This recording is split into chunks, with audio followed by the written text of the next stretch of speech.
ada yang mengklaim warga Malaysia itu kalau ke Indonesia itu semuanya baik-baik, itu bohong. Nah, berita yang selalu dimunculkan di Malaysia adalah bahwa warga negara Indonesia itu adalah pekerja ilegal, karena itu layak untuk ditembak mati, begitu kan ya. Nah, coba teman-teman berpikir dengan cara berpikir yang lebih komprehensif. Mari kita gas.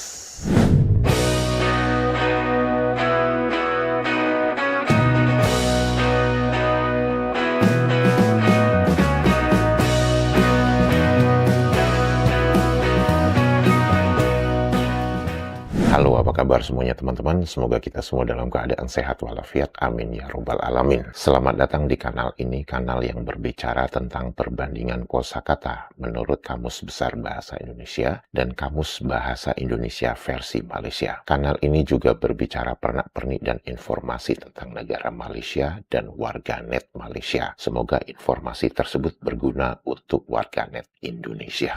Video kali ini saya tidak akan berbicara tentang perbandingan kosakata, tetapi saya ingin berbicara tentang pernak-pernik atau informasi tentang kelakuan warga Malaysia yang masuk ke Indonesia dengan melakukan kejahatan. Ketika saya mengunggah video tentang penembakan di sebuah pusat perbelanjaan di Malaysia, saya membaca salah satu komentar dari warganet Indonesia yang meminta saya untuk membahas tentang berita tertangkapnya 4 warga negara asing di Indonesia yang diberitakan di media Indonesia pada tanggal 11 Februari 2025. Akhirnya berdasarkan dari informasi warganet Indonesia ini, saya membuka dan mencari beritanya di media-media Indonesia. Berita pertama yang saya baca itu adalah dari CNN Indonesia dan itu tertulis sebagai berikut. Bareskrim tangkap 4 warga negara Malaysia bandar sabu jaringan Freddy Pratama. Bareskrim Polisi Republik Indonesia menangkap total 4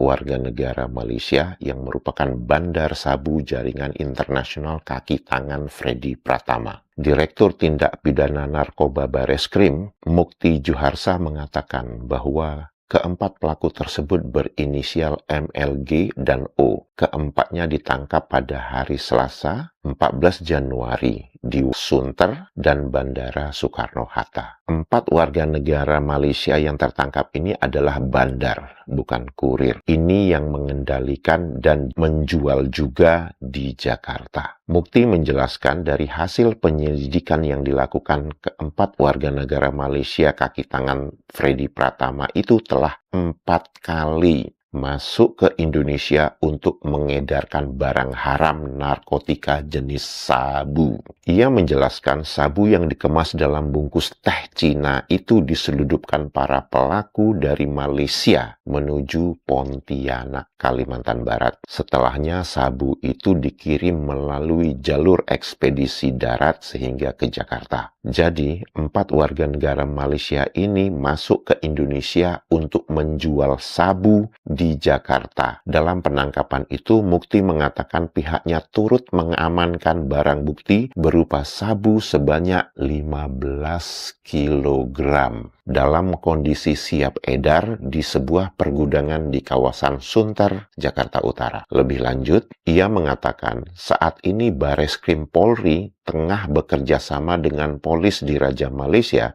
untuk memburu buron berinisial T yang bertugas memasukkan narkotika dari Malaysia ke Indonesia. Dari kantor berita Antara, di mana kita tahu kantor berita Antara itu adalah kantor berita resmi Indonesia. Jadi berita yang dituliskan di kantor berita Antara ini bukan berita hoax. Tertulis bahwa selain 4 tersangka, penyidik juga menetapkan 1 tersangka dalam daftar pencarian orang, yaitu seorang warga negara Malaysia yang berinisial T. Tersangka T yang masih buron berperan sebagai penyuplai. Mukti mengatakan bahwa pihaknya telah berkomunikasi dengan PDRM terkait pencarian keberadaan T. Berita tentang masuknya narkoba dari Malaysia ini bukan berita pertama kali saya baca. Dan saya yakin teman-teman juga banyak membaca berita-berita tersebut.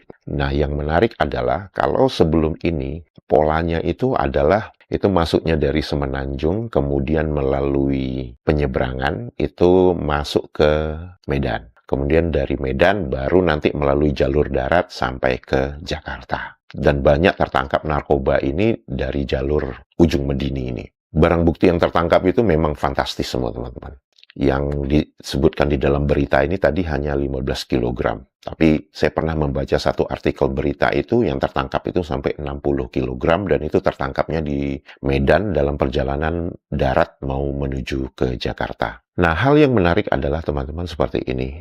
Pertanyaan sederhana itu untuk mereka yang berpikir waras, bukan yang berpikir waham ya. Bagaimana bisa narkoba 60 kg, 15 kg itu bisa keluar dari Malaysia dengan sangat gampangnya? Bagaimana pihak penegakan hukum di Malaysia bisa tidak mengetahui itu? Di sini saya tidak menuduh imigrasi, polisi Malaysia, ataupun pihak bea cukai Malaysia bekerja sama. Tidak, saya tidak menuduh itu. Tapi pertanyaannya adalah bagaimana bisa barang-barang seperti itu bisa keluar dengan mudahnya dari Malaysia. Dan seperti kita tahu, mengapa Ujung Medini ini menjadi pusat pengiriman barang-barang seperti itu. Ada yang dinamakan segitiga Bermuda di Asia Tenggara, di mana segitiga Bermuda itu menjadi negara-negara yang memang sudah secara tradisional terkenal dengan menghasilkan barang-barang seperti itu. Kalau kita perhatikan jalurnya, itu yang paling mudah itu jalur daratnya apa? Sampai ke Ujung Medini kan.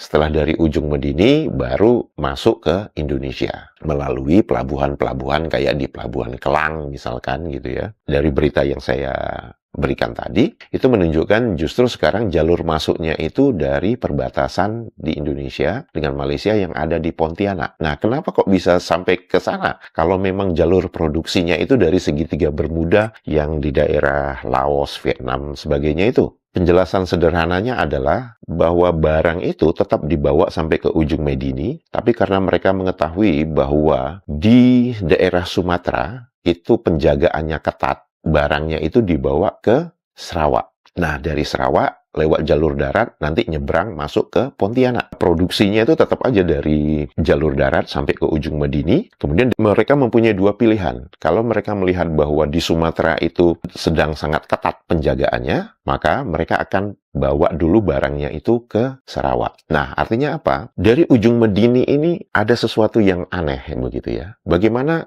barang yang anggaplah yang berita yang terakhir tadi yang saya sebutkan. Bagaimana 15 kg sabu bisa keluar dari sebuah pelabuhan, dari pelabuhan yang ada di Ujung Medini tadi, itu bisa ke Sarawak. Dan di Sarawak itu bisa dibawa jalur darat menyeberang masuk ke Pontianak. Kan itu sesuatu yang harus dijelaskan dan itu kita harus bisa berpikir realistis. Bagaimana ini bisa terjadi? Dan kalau teman-teman perhatikan, yang seperti saya sebutkan ya, bahwa berita tentang penyeludupan narkoba dari Malaysia ini bukan kali pertama. Saya akan bacakan beberapa artikel berita. Berita pada tanggal 28 November 2024.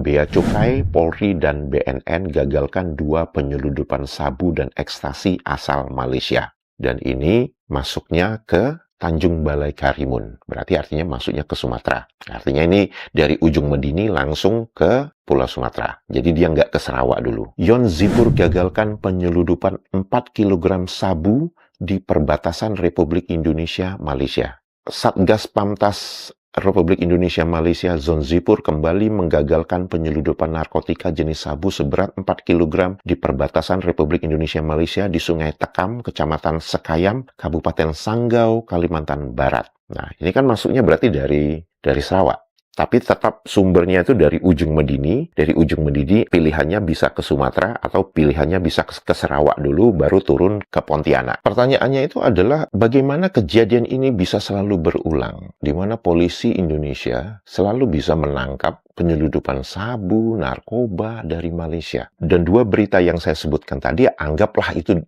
berita yang baru ya, karena akhir tahun 2024. Sekarang saya membacakan kejadian pada tanggal 16 September 2023. Yang ini lebih, mungkin yang ini istilahnya eceran gitu ya, bukan penyuplai. Di sini disebutkan bahwa BNN Bali tangkap warga negara Malaysia simpan sabu dalam kondom di perut. Dan itu tahun 2023. Bahkan kalau kita kita mau tarik 10 tahun ke belakang, itu lebih banyak lagi berita-berita seperti ini. Kita bisa baca semua. Apakah berita-berita ini ditulis di dalam media-media Malaysia? Bahkan berita yang tentang ditangkapnya 4 warga negara Malaysia yang membawa sabu 15 kilogram pada Januari 2025 ini, saya tidak membaca berita ini di Malaysia. Ini adalah sebuah bukti ya, bahwa kalau ada yang mengklaim warga Malaysia itu kalau ke Indonesia itu semuanya baik-baik, itu bohong. Yang jahat dan brengsek juga ada. Nah, berita yang selalu dimunculkan di Malaysia adalah bahwa warga negara Indonesia itu adalah pekerja ilegal. Karena itu layak untuk ditembak mati, begitu kan ya? Coba teman-teman berpikir dengan cara berpikir yang lebih komprehensif. Kalaupun mereka masuk secara ilegal ke Malaysia, itu juga harus dipertanyakan bagaimana mereka bisa masuk secara ilegal ke Malaysia. Dan kita tahu itu adalah sindikat. Jadi itu ada yang bekerja sama, ada yang menerima mereka, bisa mempekerjakan mereka secara ilegal. Namun faktanya adalah mereka itu datang bekerja dan mendapatkan uang. Namun apa yang dilakukan oleh warga negara Malaysia ini ke Indonesia? Mereka datang menjual sabu, menjual narkotika, merusak generasi Indonesia. Apakah warga negara Indonesia yang bekerja secara ilegal di Malaysia itu merusak generasi Malaysia? Jadi siapa sebenarnya yang lebih kurang ajar? Dan kita selalu mendengar bahwa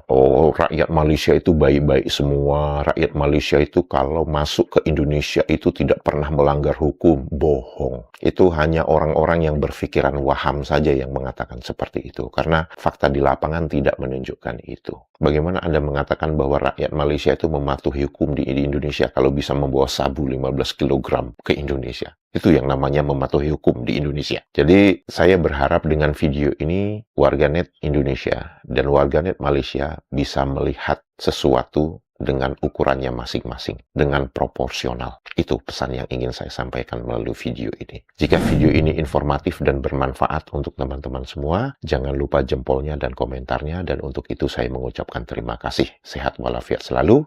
Dadah!